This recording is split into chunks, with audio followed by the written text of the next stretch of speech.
Learn maths with Anil Jain में स्वागत। अब मैं आपके लिए पार्ट 2 लाया हूँ समांतर श्रेणी का, जिसमें समांतर श्रेणी में n पदों का योगफल ज्ञात करना है। तो इसके लिए हमारे पास फार्मूला होगा Sn बराबर n/2 into 2a plus n minus 1 into D, और इसी का दूसरा रूप है Sn बराबर n/2 into a plus l। यहाँ पर n, a और d हम पहले पढ़ चुके हैं। a प्रथम पद, d सारवंत n पदों की संख्या, और यदि हमको प्रथम पद और अंतिम पद l अंतिम पद यानी कि किसी समांतर श्रेणी में n पद हैं तो वो nवां पद अंतिम पद होगा, जिसे हम l से लिखेंगे। तो Sn equal to n/2 into a plus l। ये दोनों सूत्र समांतर श्रेणी में n पदों के योगफल में काम में लेंगे। अब हमें क्वेश्चन दे रखा है समांतर श्रेणी 1, 4, 7, 10, 20 पदों का योगफल ज्ञात कीजिए। तो सबसे पहले हमको जो एपी दे रखी है उसकी सहायता से 20 पदों का योगफल ज्ञात करना है। हमारे पास प्रथम पद a बराबर 1, सारवंतर d बराबर 4 माइनस 1 बराबर 3, पदों की संख्या हमको दे रखी है n बराबर 20, और 20 पदों तक योगफल ज्ञात करना है, S20 ज्ञात करना है। हम जानते हैं कि समांतर श्रेणी में n पदों का योगफल ज्ञात करने का सूत्र Sn बराबर n/2 into 2a plus n minus 1 into D. S20 बराबर, ये सभी मान व्यवस्थित प्रतिस्थापित कर देंगे। n की जगह 20/2, 2 इंटू a की जगह 1 रख देंगे, प्लस n की जगह 20 माइनस 1 और इंटू d की जगह सारवंतर 3। 20 का आधा, 20 में 2 का भाग देने पर 10 आएगा।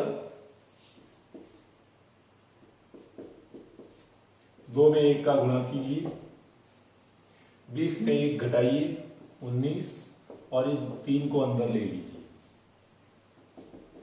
10 इंटू 2 प्लस 19 और 3 का गुणा करने पर 57, 10 इंटू 57 में 2 जोड़िए 59, और 59 का हम 10 से गुणा करेंगे तो 590, ये हमारा आंसर आ जाएगा। तो इस तरह से हमको a दे रखा था, d दे रखा था और n दे रखा था। तो Sn बराबर n/2 into 2a plus n minus 1 into D, इस सूत्र में मान रखकर हमने 20 पदों तक योगफल ज्ञात कर लिया। आगे का सवाल है समांतर श्रेणी AB 34 plus 32 plus 30 plus dash dash dash plus 10 का योगफल ज्ञात कीजिए। अब इस सवाल में हमको योगफल तो ज्ञात करना है, परंतु ये नहीं दे रखा है कि पद कितने पदों तक योगफल ज्ञात करना है, वो नहीं दिया गया है। तो पहले हम n का मान ज्ञात करेंगे। हमें दे रखा है a बराबर 34, सारवंतर d बराबर 32 में से 34 घटाइए -2। हमें दे रखा है अंतिम पद 10, an 10, और Sn ज्ञात करना है, पर हम n पहले ज्ञात करेंगे, और यहां पर n नहीं दे रखा है तो पहले n ज्ञात करेंगे। इसके लिए हम सूत्र लगाएंगे an बराबर a plus n minus 1 into D. an की जगह 10 रख दीजिए, a की जगह 34, n नहीं दे रखा है, और d की जगह -2। सबसे पहले इस 34 को हम इधर ले आएंगे, 10 माइनस 34 हो जाएगा, n माइनस 1 इंटू -2। 34 में से 10 घटाएंगे तो माइनस का 24 बचेगा, n माइनस 1 इंटू माइनस 2। हम अपनी सुविधा के लिए n ज्ञात करना है तो इसको इधर और इसको उधर लिख देते हैं। n माइनस 1 इंटू माइनस 2 बराबर माइनस 24। दोनों तरफ आप माइनस को काट दीजिए। n माइनस 1 बराबर 24/2 और n माइनस 1 बराबर 24 में 2 का भाग देंगे तो 12। n बराबर 12 माइनस 1 इधर आते ही प्लस 1 और इस तरह से हमारे पास n बराबर 13, यानी कि समांतर श्रेणी में 13 पद हैं और 13 पदों तक हमें योगफल ज्ञात करना है। अब हम अपना सूत्र लगाएंगे। Sn बराबर n/2 into a plus l। हमें प्रथम पद भी दे रखा है, अंतिम पद भी दे रखा है। प्रथम पद भी है, अंतिम पद भी है और n का मान अभी हमने ज्ञात कर लिया। तो S13 is equal to 13/2 into एक ही जगह लिख देंगे 34, l की जगह 10। अब 13 में 2 का भाग नहीं जाता है तो 13/2 रहने दीजिए। 34 में 10 जोड़ने पर 44। 44 में 2 का भाग जाता है तो यहां से हम सरल कर लेंगे। 13 इंटू 44 में 2 का भाग देने का मतलब 22।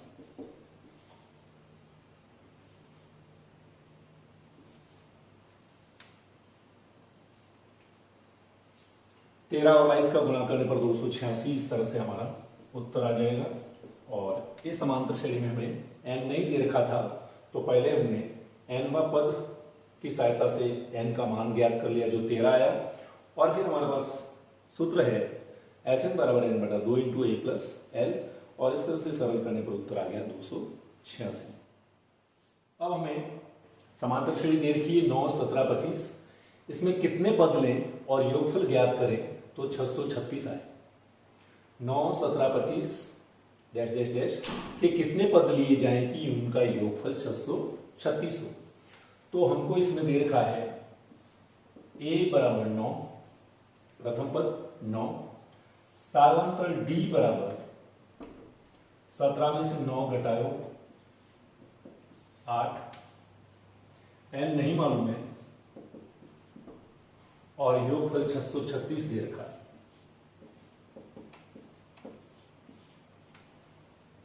तो योगफल का सूत्र की सहायता से पहले हम n ज्ञात करेंगे। n ज्ञात करना है हमें तो योगफल वाला सूत्र काम में लेंगे और Sn बराबर n/2 into 2a plus n minus 1 into d। हमको n पदों का योगफल दे रखा है 636, तो 636 बराबर n नहीं मालूम है तो n/2 रहने दीजिए। 2 इंटू एक ही जगह 9, n नहीं दे रखा है -1 वैसे ही रख देंगे और d की जगह 8।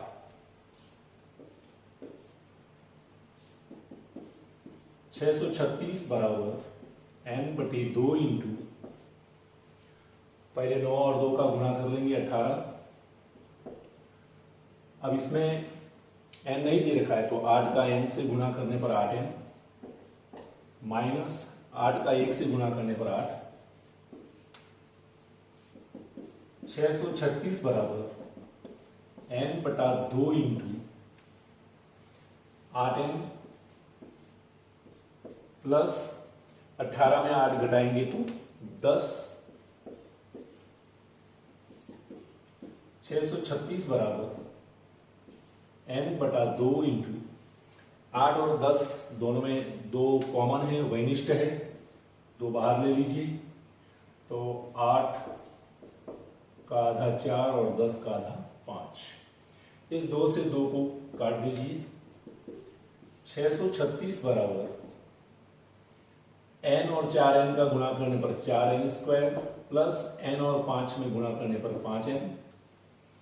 अब हमें 636 को उधर पक्षांतर कर दीजिए, 4n² प्लस 5n प्लस का 636 उधर जाते ही माइनस का 636 और बराबर 0।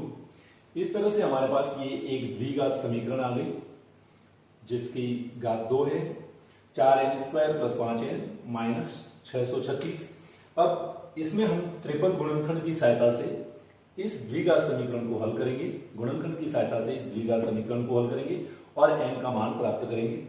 अब हमें मालूम है कि गुणनखंड के सहायता से इसे कैसे हल करेंगे, 4n² प्लस, अब हम 4 और 636 का आपस में गुणा कर देंगे,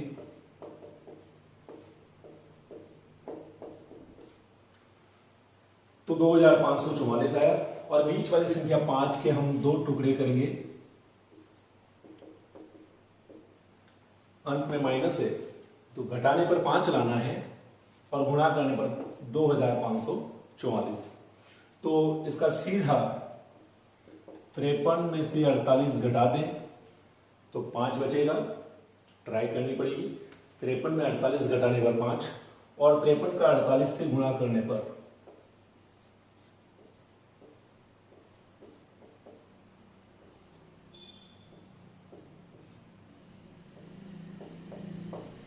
2544।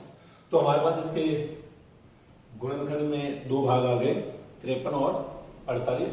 तो 5 की जगह लिख देंगे 53 माइनस 48, n की जगह n माइनस 636 बराबर 0। कोष्टक खोल दीजिए, इस 53 और 48 का n से गुणा कर देंगे, 4n² plus 53n minus 48n minus 636 बराबर 0।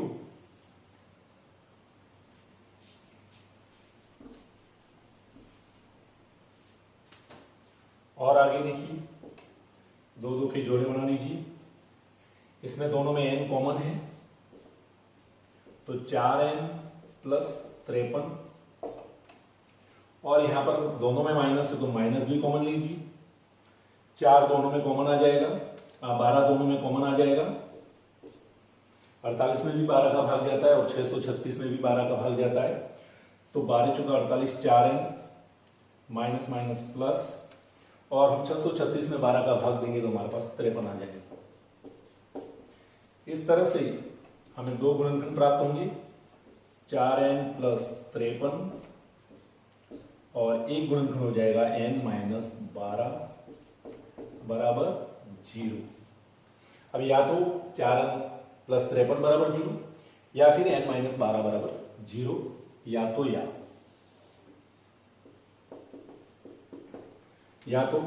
4n प्लस 53 बराबर 0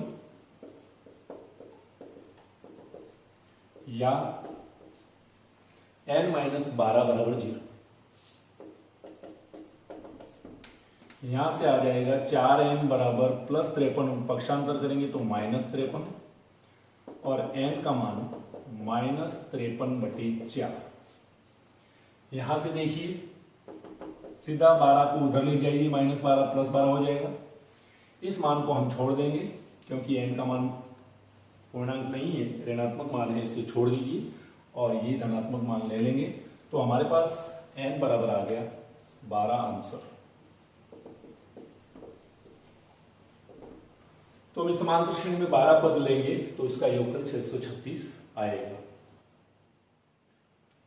अगला क्वेश्चन है, 1 से 1000 के बीच में 3 से भाज्य विषम संख्याओं का योगफल। 3 से भाज्य भी होनी चाहिए और विषम संख्याएं भी होनी चाहिए। तो सबसे पहले हम समांतर श्रेणी बना लेंगे। 1 से 1000 के बीच में 3 से भाज्य और 2 भी विषम संख्याएं, तो प्रथम तो हो जाएगी 3। अब देखो 3 से भाज्य संख्याएं पूछता तो 3, 6, 9, 12, 15, 18, 999, परंतु विषम संख्याएं लेनी है तो 6 को हम नहीं लेंगे, 12 को नहीं लेंगे, 18 को नहीं लेंगे। तो इस तरह हमारे पास एपी आ जाएगी 3, 9, 15 और ये 999 अंतिम 3 से भाज्य विषम संख्या है। तो इस तरह से हमारे पास एपी आ गई। अब इसमें कितने पद हैं, योगफल ज्ञात करना है, पदों की संख्या नहीं मालूम है। तो सबसे पहले हम पद संख्या n ज्ञात करेंगे। तो हमारे पास है a बराबर 3, सार्वंतर d बराबर 9 माइनस 3 बराबर 6, n नहीं दे रखा है और अंतिम पद हमें मालूम है 999, तो nवा पद 999। सबसे पहले हम n का मान ज्ञात करेंगे। कैसे? nवा पद दे रखा है तो nवा पद वाला सूत्र लगा दो। an बराबर a plus n minus 1 into D. 999 बराबर a की जगह 3, n नहीं दे रखा है और d की जगह 6। सबसे पहले 3 को इधर बाईं तरफ ले आइए तो माइनस का हो जाएगा, n माइनस 1 इंटू 6। 999 में 3 गए तो 996। इसको वैसे ही लिख दीजिए। हमारी सुविधा के लिए n ज्ञात करना है तो हम n को बाईं पक्ष में लिख दीजिए और उसको उधर ले जाइए। तो n माइनस 1 इंटू 6 बराबर 996। यहां से हो जाएगा n माइनस 1 बराबर गुणित 6 को हटाना है तो इसको बटा में लगा देना है। 6 को हटा लगा बटा। 996 में 6 का पूरा पूरा भाग जाना चाहिए।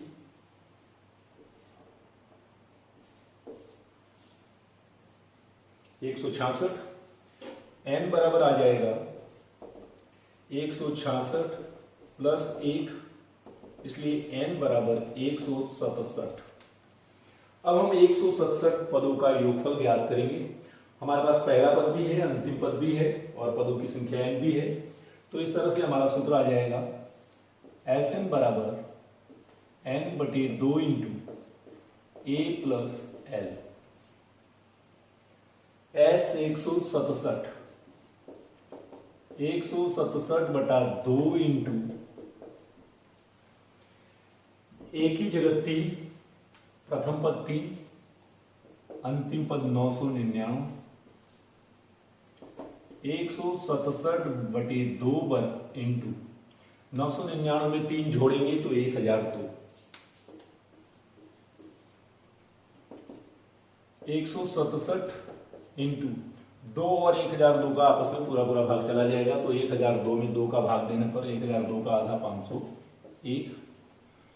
501 और 167 का गुणा कर लो।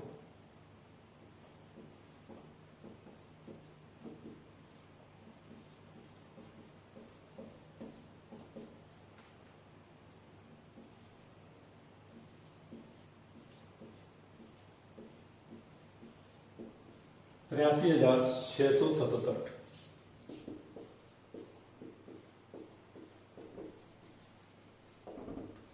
इस तरह से हमें 1 से 1000 के बीच में 3 से भाज्य जितनी भी विषम संख्याएं थी उनका योगफल ज्ञात करना था।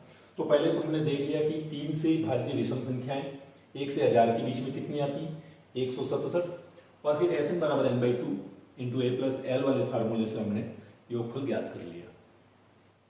ये एक सवाल और है। 280 रुपये की राशि 4 पुरस्कार देने के लिए रखी गई है। 4 पुरस्कार बांटने हैं, कुल राशि 280 रुपया है। यदि प्रथम पुरस्कार के बाद का प्रत्येक पुरस्कार अपने ठीक पहले पुरस्कार से 20 रुपया कम हो तो प्रत्येक पुरस्कार का मान ज्ञात करना है। हमको 4 पुरस्कारों के बारे में मान ज्ञात करना है। तो सबसे पहले हम मान लेंगे माना कि 4 पुरस्कार निम्न है। A minus 3D, A minus D, A plus D, A plus 3D। जब भी 4 समांतर श्रेणी की संख्याओं के बारे में पूछा जाए तो इस तरह से हमको मान लेना है A माइनस 3D तो इधर A plus 3D, A minus D तो इधर A प्लस D। अब अकॉर्डिंग टू क्वेश्चन, प्रश्नानुसार ये चारों पुरस्कार की राशियां जोड़ दे तो हमारे पास 280 रुपया आएगा। तो हम जोड़ते हैं चारों, a minus 3d, a minus D, a plus D, a plus 3d, इन चारों को जोड़ा तो बराबर 280। 3d माइनस का है और 3d प्लस का है, शून्य हो जाएगा। प्लस का d और माइनस का d ये भी शून्य हो गया। अब हमारे पास एक बार ए, दो बार ए, तीन बार ए, चार बार, 4a बराबर 280। तो a बराबर 280 बटे 4, 280 में 4 का भाग देने पर आ जाएगा 70। ये पहली कंडीशन के अनुसार हमने a का मान ज्ञात कर लिया। अब हमारे पास सेकंड कंडीशन है कि पहले पुरस्कार के बाद का प्रत्येक पुरस्कार अपने ठीक वाले पहले पुरस्कार से 20 रुपया कम है। यानी कि ये फर्स्ट कंडीशन थी। सेकंड कंडीशन, यदि हम a माइनस डी और a माइनस 3d को घटा दें तो 20 रहना चाहिए, 20। a माइनस डी और a माइनस 3d को घटा दें तो 20 रुपया कम आता है। तो इसमें से ये घटा दिया तो 20 रुपया आना चाहिए। a minus D minus A, minus minus का गुणा कर दी प्लस 3d बराबर 20, प्लस ए और माइनस ए शून्य हो गया। तो हमारे पास बचा 3d में से 1d घटाने पर 2d बराबर 20। d का मान निकालने के लिए 2 को हटाकर बटा में लगा देंगे, इसलिए d बराबर हमारे पास आ जाएगा 10। अब हम चारों पुरस्कार ज्ञात कर सकते हैं, a minus 3d, a minus D, a plus D, a plus 3d। a की जगह हम 70 रख देंगे, माइनस 3 इंटू डी की जगह 10, 70 माइनस 3 और 10 का गुणा करने पर 30, तो ये 40 आ गया। सबसे छोटा पुरस्कार 40 रुपया।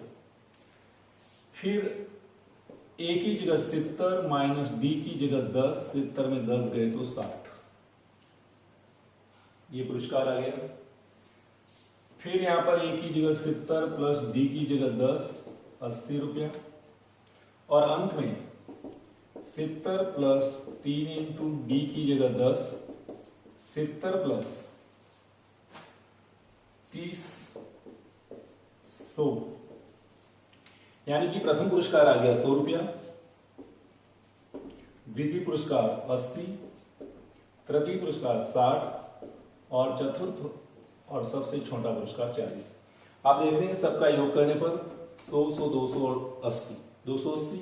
और प्रत्येक पुरस्कार अपने ठीक पहले से 20 कम है। 80 है तो यहाँ 60 है, 60 है तो 40 है, 100 है तो 80 है। इस तरह से हमारा ये आंसर आया। तो किस तरह से सरल किया हमने, 2 कंडीशन दे रखी थी और दोनों कंडीशनों की सहायता से हमने a और d का मान निकाल लिया और सब में प्रतिस्थापित करने के बाद हमारे पास चारों मान आ गए। सबसे बड़ा पुरस्कार 100 रुपया, फिर 80 रुपया, फिर 60 रुपया और 40 रुपया। 10 और 250 के बीच में 4 के कितने गुणज हैं? अब यहां पर 4 के गुणज पूछा है, तो 10 से आगे हम देखते हैं तो पहला 4 का गुणज आएगा 12, 12 के बाद 16, ये सब 4 के पहाड़े में आते हैं। 10 से आगे 12, 16, 20 और 250 या इसके पहले कौन सी संख्या है जो 4 के गुणज है? आप एक बार 250 में 4 का भाग लगा देख लीजिए। शेष 2 बच रहा है, इसका मतलब यहां पर 2 कम कर दीजिए, 248 कर दीजिए। 250 माइनस 2, 248। तो अंतिम गुणज जिसमें 250 के पहले होगा 248। अब आसानी से हम कितने गुणज हैं 4 के इन दोनों संख्याओं के बीच में वो निकाल सकते हैं। प्रथम पद a बराबर 12, सार्वंतर d, 4 के गुणज यानी कि सार्वंतर 4। n तो हमको ज्ञात करना है कि कितने गुणज 4 वाले हैं। n बराबर क्वेश्चन मार्क लगा दीजिए। और अंतिम पद 248 है तो an बराबर 248। अब आराम से समांतर श्रेणी में nवा पद ज्ञात करने का सूत्र लगाइए। an बराबर a plus n minus 1 into D. nवा पद 248, a की जगह 12, n नहीं दे रखा है, इंटू डी की जगह 4। आपको जब भी n का मान ज्ञात करना है सरल करने का तरीका बहुत ही आसान है। इस प्लस 12 को पहले इधर ले जाइए, पक्षांतर करने पर प्लस 12 इधर आती है माइनस 12 और बाकी संख्याओं को वैसा के वैसा लिख दीजिए।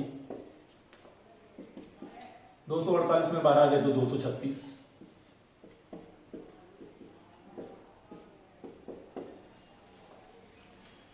n का मान ज्ञात करना है तो इसे हम लेफ्ट हैंड साइड में ले आते हैं और 236 को राइट हैंड साइड में ले चलते हैं, हमारी सुविधा के लिए है।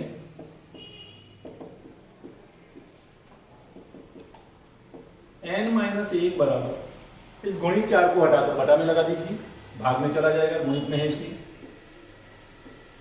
यहां पर इस 236 में 4 का पूरा भाग जाना चाहिए। 236 में 4 का भाग देंगे तो 59 आएगा और -1 को उधर पक्षांतर करके लीजिए, +1 हो जाएगा। इसलिए n बराबर 60 आ जाएगा। 59 में 1 जोड़ेंगे तो 60। 10 और 250 के बीच में 4 के कितने गुणज हैं? 60। लास्ट में लिख देंगे। अतः 10 और 250 के बीच में 4 के गुणज 60 है। यह हमारा आंसर हो गया। ये सवाल आपको दे रखा है 3, 8, 13 समांतर श्रेणी का अंतिम पद दे रखा है 253 के अंतिम पद से 20वां पद ज्ञात कीजिए। इस सवाल को उल्टा है। अभी तक तो हम लेफ्ट से राइट की ओर जाते थे पदों की संख्या ज्ञात करते समय, और इधर कह रहा है कि अंतिम पद से 253 से हमें 20वां पद ज्ञात करना है। तो इसके लिए एक साधारण सूत्र है, एपी में अंतिम पद से अंतिम से nवां पद ज्ञात करना हो, l minus n minus 1 into D. l का मतलब होता है अंतिम पद। अंतिम पद 253, हमारा अंतिम पद है 253। डी सार्वंतर 8 में 3 गए तो 5। n हमारा 20 दे रखा है तो n की जगह 20वां पद है तो 20 माइनस 1 इंटू डी की जगह 5। ये रिवर्स से चल रहा सवाल इसलिए यहां पर माइनस दे रखा है और वही तरीका काम में लेना है। 253 माइनस 20 में से 1 घटाने पर 19 इंटू 5 को अंदर ले लीजिए। 253 माइनस 19 5 का गुणा करती है 55 और 253 में 95 घटाने पर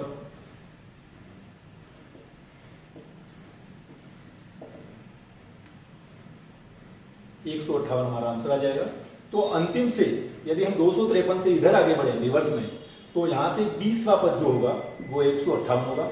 उसे हम दूसरी तरीके से भी ज्ञात कर सकते हैं, पर ये सबसे सरल सूत्र दे रखा है सीधा, तो इसमें मान रखकर अपन अंतिम से कोई भी पद ज्ञात करने के लिए कहे तो ये सूत्र लगाना है l minus n minus 1 into D. हमारा अगला सवाल है 4 संख्याएं समांतर श्रेणी में है। यदि संख्याओं का योग 50 तथा सबसे बड़ी संख्या सबसे छोटी संख्या की 4 गुनी है तो ये चारों संख्या हमको ज्ञात करनी है। इसके लिए हम चारों संख्या मान लेंगे। माना कि एपी में 4 संख्याएं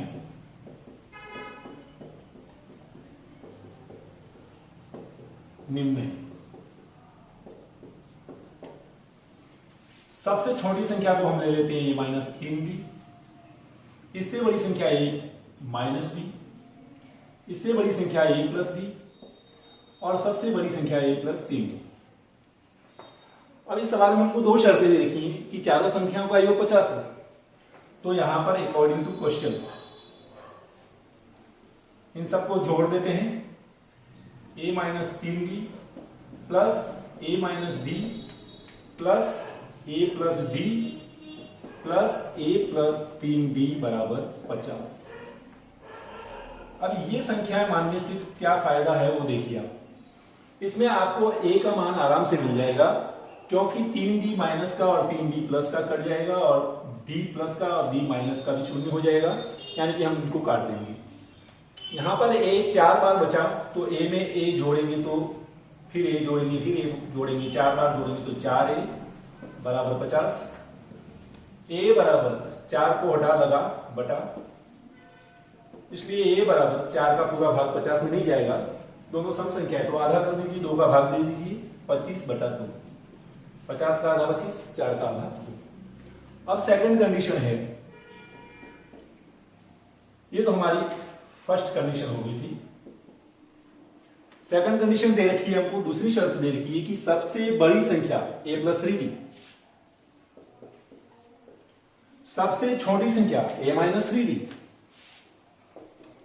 का 4 गुना है, यानी कि सबसे बड़ी संख्या है वो 4 गुना है। किससे? सबसे छोटी संख्या का। तो हम दोनों पक्षों को बराबर करने के लिए इसमें 4 का गुणा करेंगे, छोटी संख्या में 4 का गुणा करेंगे तो समीकरण के दोनों पक्ष बराबर हो जाएंगे। ये तो पहले से ही 4 गुना है, इसको 4 गुना कर देते ही ये दोनों पक्ष बराबर हो जाएंगे। अब हम धीरे धीरे सरल करेंगे। a प्लस 3d बराबर 4 का a से गुणा किया तो 4a, 4 का 3 से गुणा करेंगे तो माइनस 4 तिया 12d। अब सभी को पक्षांतर करके इधर ले आइए। a प्लस 4a इधर आते ही minus 4a, 3d minus 12d इधर आते ही प्लस 12d बराबर 0। हमारा यहां पर minus 3a, a minus 4a का मतलब हो जाएगा माइनस 3a। 12 और 3d दोनों प्लस के हैं तो 12d में 3d जोड़े तो 15d बराबर 0। अब हमारे पास यहां पर a का मान है, वो यहां पर रख देंगे। माइनस 3 इंटू a की जगह 25 बटा 2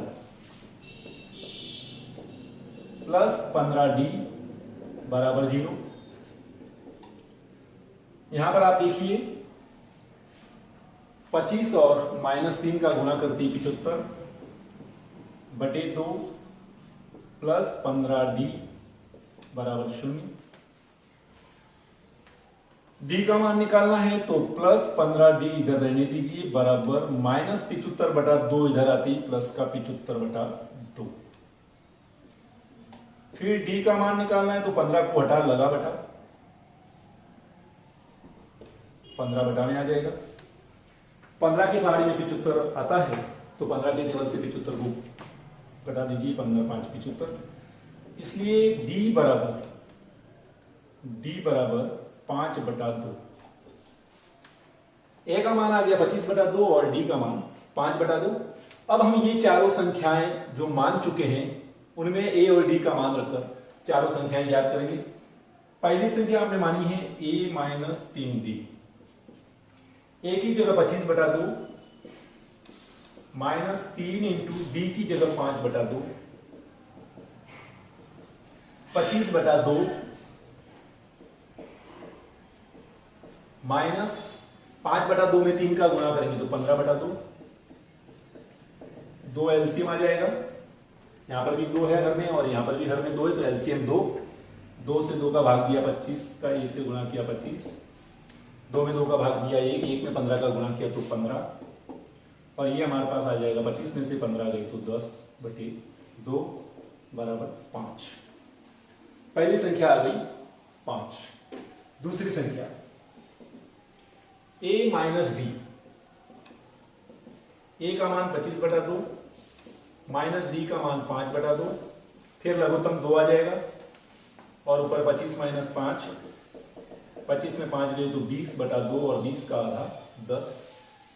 तीसरी संख्या आ जाएगी a प्लस डी, तीसरी संख्या आएगी a प्लस डी से। a का मान 25 बटा 2 प्लस d का मान 5 बटा 2, फिर लघुत्तम एलसीएम 2 आ जाएगा, ऊपर 25 प्लस 5 लिख दीजिए, 25 में 5 जोड़ने पर 30 बटा 2, 30 का आधा 15, और अंतिम चौथी संख्या a plus 3d, a plus 3d, a की जगह 25 बटा 2 प्लस 3 इंटू डी की जगह 5 बटा 2, 25 बटा 2 प्लस 5/2 में 3 का गुणा करते ही 15/2। एलसीएम फिर आ जाएगा 2, ऊपर वाली संख्या वैसे ही लिख दीजिए आप। 25 + 15 40/2 = 20। तो हमारे पास 4 संख्याएं कौन कौन सी आ गई? 5, फिर 10, 15 और 20। अब हम जांच करेंगे कि ये उत्तर सही है या नहीं।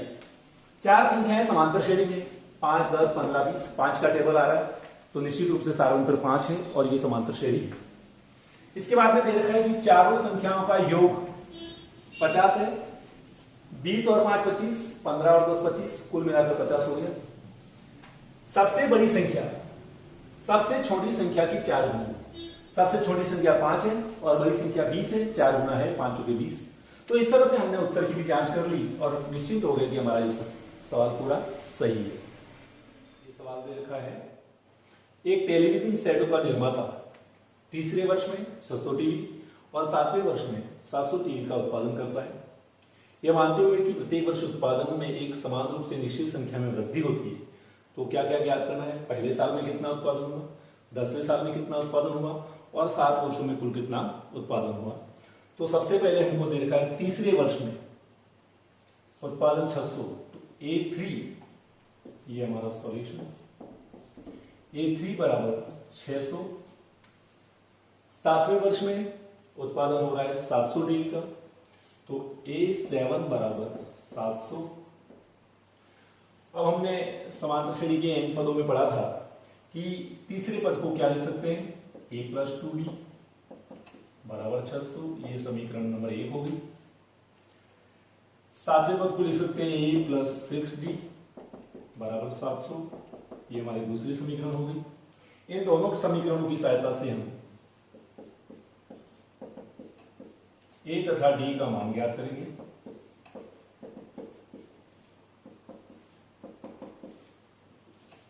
दो समीकरण हैं और 2 चर हम आसानी से ज्ञात कर सकते हैं।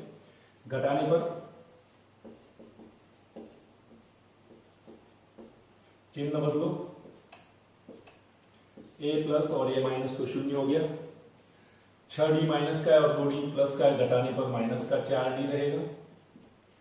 700 में 600 गया तो माइनस का 100, दोनों तरफ माइनस है, काट दीजिए, तो हमारे पास रह जाएगा 4D = 100। D का मान ज्ञात करना है तो 100/4, इसलिए D का मान आ जाएगा 25। 100 में 4 का भाग देंगे तो 25। समीकरण 1 में या 2 में D का मान रखने पर A का मान ले आएंगे। समीकरण 1 में D का मान रखने पर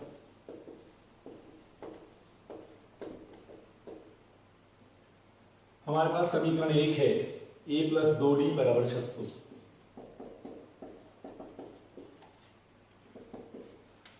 A का मान ज्ञात करना है तो D का मान प्रतिस्थापित कर देंगे। A + 2 × D का मान 25 = 600। A + 25 और 2 का गुणा करने पर 50 = 600। A = +50 को पक्षांतर करके उधर ले जाएंगे तो -50, इसलिए A = 550। 600 में से 50 गए, 550। अब हमें कह रहा है प्रथम वर्ष में उत्पादन ज्ञात करना है। प्रथम वर्ष में उत्पादन,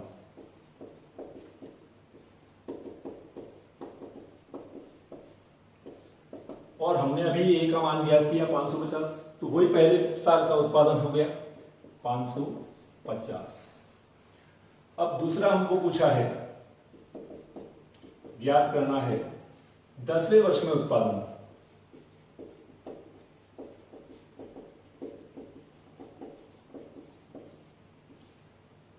A10, A10, तो हम लिख देंगे A10 को A + 9D। A का मान हमारे पास 550 है, प्लस 9 × D की जगह लिख देंगे 25। 25 में 9 का गुणा कीजिए, 225। 25 में नहीं 225, और 225 और 550 का जोड़ करें तो 775। ये दूसरा आंसर आ गया हमारे पास। ये पहला आंसर था। तीसरा भाग है इसका 7 वर्षों में कुल उत्पादन।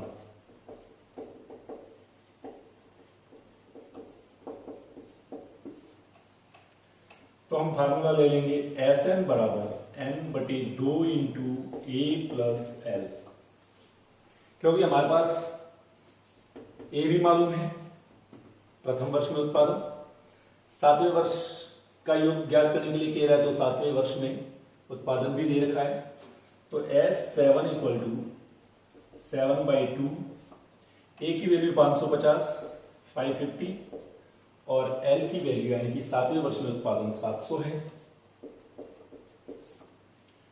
7/2 इंटू 700 और 550 को जोड़ने पर आ जाएगा 1250 और 7/2 इंटू 7 इंटू 2 का 1250 में पूरा भाग जाता है, 1250 में 2 का पूरा भाग जाएगा 625 और 625 में आप 7 का गुणा करेंगे, 7 × 35 का 5 हासिल आई 3, 7 × 14 और 3 17 का 7 हासिल आई 1, 7 6 42 और 1 43, तो 4375 टीवी कुल 7 वर्षों में उत्पादन होगा।